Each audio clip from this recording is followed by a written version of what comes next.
आप में से बहुत सारे लोग हेयर लॉस की समस्या से जूझ रहे होंगे, तो फिनेस्ट्राइड या प्रोपेशिया का नाम ज़रूर सुना ही होगा। इंडियन मार्केट का बोला जाए तो फिनपेशिया, फिनकार, फिनेक्स, फिनोला के नाम से ये मेडिसिन अवेलेबल हैं। आप में से बहुत सारे बंदे इसको यूज़ कर भी रहे होंगे या करने की सोच रहे हैं या करके छोड़ भी दिया होगा। तो भाई लोग, आज का वीडियो ज़रूर देखें, बिकॉज मैं आज आपके सामने शेयर करने वाला हूँ मेरे बहुत अच्छे सब्सक्राइबर का 6 मंथ्स का फिनेस्ट्राइड के मेडिसिन लेते हुए उनका result before after pics plus mechanism of finasteride का वर्किंग प्लस किन को यूज़ करना चाहिए फिनेस्ट्राइड, किन को नहीं, इसके एडवांटेजेस और फिनेस्ट्राइड के ही डिसएडवांटेजेस। नमस्कार भाई लोग, और बहुत बहुत बहुत स्वागत है आपके अपने शो स्टॉप हेयर फॉल सून में। भाई लोग, फिनेस्ट्राइड एक ओरली कंज्यूम करने वाली मेडिसिन है जो कंट्रोल करती है हेयर फॉल को, प्लस इम्प्रूव करती है हेयर काउंट को, hair quality plus hair thickness को। फिनेस्ट्राइड एक मेडिसिन है, दवा है जो रोकती है एंजाइम को जिसका नाम है 5-अल्फा रिडक्टेस। मेल बॉडी का बोला जाए तो मेल बॉडी में हार्मोन होता है जिसका नाम होता है टेस्टोस्टेरोन। यही रिस्पॉन्सिबल होता है मेल सेक्सुअल फंक्शंस के लिए। मगर टाइम बढ़ने के साथ, एज बढ़ने के साथ साथ ये टेस्टोस्टेरोन हार्मोन कन्वर्ट होने लग जाता है एक और हार्मोन में जिसका नाम है डिहाइड्रोटेस्टोस्टेरोन, जिसको DHT बोलते हैं। ये कन्वर्जन होता है एंजाइम के द्वारा जिसको 5-अल्फा रिडक्टेस बोला जाता है। जब भी हम फिनेस्ट्राइड मेडिसिन लेते हैं तो टेस्टोस्टेरोन का डिहाइड्रोटेस्टोस्टेरोन में कन्वर्जन रुकता है। क्यों? बिकॉज ये मेडिसिन से 5-अल्फा रिडक्टेस नाम का जो एंजाइम है उसको दबाया जाता है, उसकी एक्टिविटीज को सप्रेस किया जाता है, रोक दिया जाता है। तो इससे टेस्टोस्टेरोन का डिहाइड्रोटेस्टोस्टेरोन में कन्वर्जन रुकता है। कभी भी याद रखना भाई लोग, डिहाइड्रोटेस्टोस्टेरोन का मेल सेक्सुअल फंक्शन के लिए कोई रेस्पॉन्सिबिलिटी नहीं रहती है, बहुत कम रहती है। टेस्टोस्टेरोन ही रेस्पॉन्सिबल रहता है मेल सेक्सुअल फंक्शंस के लिए। DHT जो है, नो डाउट इन इट, यही रेस्पॉन्सिबल होती है हेयर फॉल के लिए, हेयर थिनिंग के लिए, प्लस मेल पैटर्न बाल्डनेस के लिए। तो हम लोग जब फिनेस्ट्राइड लेते हैं तो टेस्टोस्टेरोन का डिहाइड्रोटेस्टोस्टेरोन में कन्वर्जन रुकता है सिर्फ, जिसके वजह से हेयर थिनिंग, जो मिनिएचराइज बाल हो जाते हैं, हेयर फॉल होता है, वो रुकने लग जाता है। अब हम बात करते हैं benefits of finasteride. Basically finasteride improve करता है बालों को की क्वालिटी को, बालों की थिकनेस को बढ़ाता है, हेयर फॉल को कंट्रोल करता है, बालों की ओवरऑल डेंसिटी को अच्छा बनाए रखता है। प्लस अगर ट्रांसप्लांट किया हुआ है तो ट्रांसप्लांटेड जो बाल हैं उसको बनाए रखने में भी काम करता है। प्लस जो बंदे भी मिनॉक्सिडाइल यूज कर रहे हैं, करते करते थोड़ा ज्यादा टाइम हो जाता है, अराउंड 2 या 3 साल या उससे ज्यादा, तो एक टॉलरेंस लिमिट आ जाता है कि वो दवाई हमारे स्कैल्प में सहन होने लग जाती है, तो इम्प्रूवमेंट मिलना बंद हो जाता है।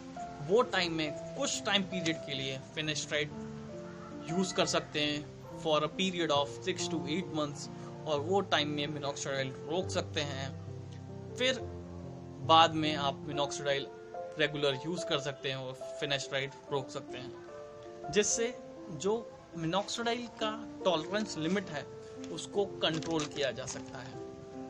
ये बहुत अच्छी क्वालिटी है फिनेस्ट्राइड की, जिससे हमारे बालों को लंबे समय तक बनाया जा सकता है।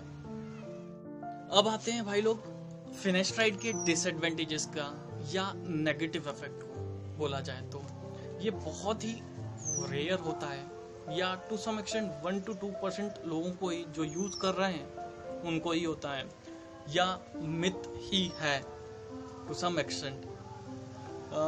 कुछ लोग फेस करते हैं because of finasteride, erectile dysfunction या लॉस ऑफ लिबिडो, जिसको हम लोग बोलते हैं रुचि कम होना टूवर्ड्स सेक्सुअल एक्टिविटीज, जो बहुत ही रेयर होता है। मेन कॉज जो रहता है वो होता है प्लेसिबो साइड इफेक्ट, जिसको बोलते हैं साइकोलॉजिकली हमने सोच रखा है कि ये दवाई हम लेंगे तो ये पर्टिकुलर साइड इफेक्ट हमको होगा। जैसे जैसे हम लेते हैं तो बिकॉज हम सोचने ही लग जाते हैं पहले से ही, तो वैसा ही हमारी बॉडी महसूस करने लग जाती है। इसको ही लॉ ऑफ अट्रैक्शन भी बोलते हैं। तो भाई लोग, किनको इनको यूज करना चाहिए? बहुत ही मेंटली स्ट्रांग पर्सन्स जो साइड इफेक्ट के बारे पे ना सोचें, सिर्फ और सिर्फ गुड इफेक्ट्स के बारे में ही सोचें और वही यूज कर सकते हैं।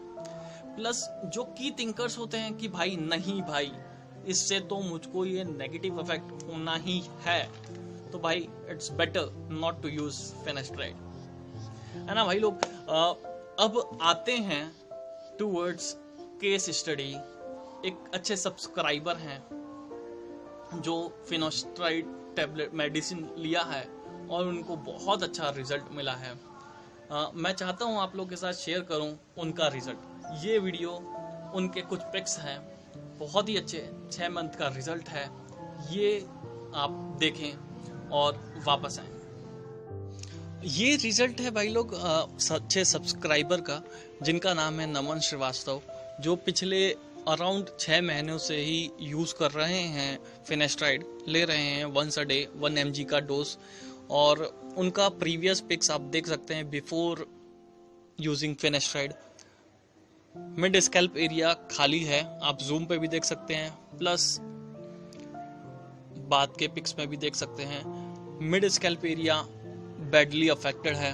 इन्होंने फिनेस्ट्राइड टैबलेट लेना शुरू किया और इनका improvement with in 3 months itself इतना हो गया, जो आप बोलोगे आने वाले 6 मंथ में उनका 6th मंथ का रिजल्ट आप देखेंगे तो बोलेंगे व्हाट एन ऑसम रिजल्ट। ये देख सकते हैं, अमेजिंग रिजल्ट। तो भाई लोग, फिनेस्ट्राइड इन जनरल एक अच्छी मेडिसिन है जो कंट्रोल करती है हेयर फॉल को, हेयर थिनिंग को, प्लस इम्प्रूव करती है हेयर की क्वालिटी को। मगर आपको जब भी फिनेस्ट्राइड लेना है तो एक कंसल्टेशन लें डर्मेटोलॉजिस्ट से, नियर बाय डर्मेटोलॉजिस्ट से, और फिर ही लें। नो डाउट इन इट, जब भी हम कोई भी मेडिसिन लेते हैं तो एक ट्रस्ट आता है, होना चाहिए from patient side as well towards doctor. मगर बिकॉज आजकल कुछ रॉन्ग मार्केटिंग हो रही है from the sides of dermatologist, doctors, MD, plastic surgeons, तो ट्रस्ट फ्रॉम पेशेंट साइड भी कम होता जा रहा है। Because by prescribing any of the medicine जो FDI अप्रूव्ड है और कंट्रोल करती है हेयर फॉल को, इम्प्रूव करती है हेयर की क्वालिटी को, तो हार्डली ही is going to get, doctors are going to get 500 to 1000 rupees. Plus regular checkup के लिए भी आएंगे तो हार्डली इतना ही मिलना है। मगर अगर वो वही पेशेंट को ट्रांसप्लांट के लिए ट्रीट करते हैं तो doctors can very easily get 50,000 to 1 lakh रुपया। तो यहाँ पे ट्रस्ट थोड़ा लूज होता दिख रहा है from doctor side, not from the patient side. Because patient को तो अपनी जो बालों की क्वालिटी है उसको इम्प्रूव करना ही है, लुक को एनहेंस करना ही है। बिकॉज कहीं पे भी आप खड़े भी हो रहे हो तो your personality is the one which identifies you. तो भाई लोग, आज के लिए इतना ही। नेक्स्ट वीडियो में मिलते हैं कल ही। तब तक आपको एक आज का वीडियो लगा हो अच्छा तो करना है सिर्फ और सिर्फ एक शेयर। चलें भाई लोग, मिलते हैं कल, तब तक बाय बाय।